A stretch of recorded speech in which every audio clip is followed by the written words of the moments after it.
చూడండి 1000 × 43,20,000 మహాయుగాలు. అప్పుడు బ్రహ్మకు ఒక పగలు. అప్పుడు బ్రహ్మగారు పగలు గడవగానే నిద్రపోతాడు.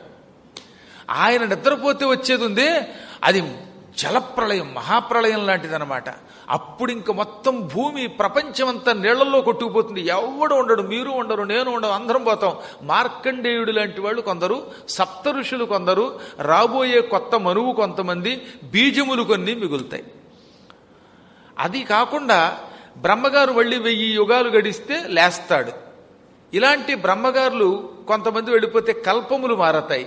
కల్పములలో వచ్చేది ఉంది చూశారు, అది మహాభయంకర ప్రళయం అంటారు. అది ఆ ప్రళయానికి ఎవడు ఊహించలేడు. అప్పుడు మార్కండేయుడు లాంటి వాళ్ళు కూడా ఉండకపోవచ్చు. అప్పుడు కూడా ఉండగలిగేవాడు కొద్దిమందే ఉంటారు. ఇలా ప్రళయాల్లో చాలా తేడాలు ఉన్నాయి. అలా ఒకసారి ఒక మహాప్రళయం అయిపోయిన తర్వాత శ్వేతవరాహము అనే కల్పం ప్రారంభమవుతున్న వేళ నిద్రపోతున్న విష్ణుమూర్తి యొక్క బొడ్డులో నుంచి ఒక తామర పువ్వు నీటిలోంచి పైకొచ్చింది. ఆ తామర పువ్వు తెల్ల తామర పువ్వు, పొండరీకం. ఆ పొండరీకం విచ్చుకుంది. 1000 రేకులు కలిగిన తెల్ల తామర పువ్వు అలా చక్కగా విచ్చుకుందిట, వికసించింది.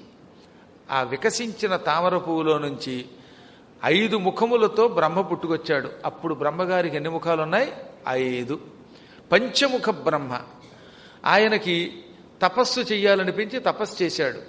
తపస్సు చేసి భక్తితో శివశివ శివశివ అన్నాడు. విష్ణువుని తలుచుకున్నాడు. సృష్టి చేయటం మొదలెట్టాడు. కొంతమంది ఋషులు, ఏదో కొన్ని చోట్ల భూమి, కొన్ని చోట్ల ప్రాంతాలు, కొన్ని జీవులు పుట్టాయి. ఇంత విశాల సృష్టి ఇంకా రాలేదు.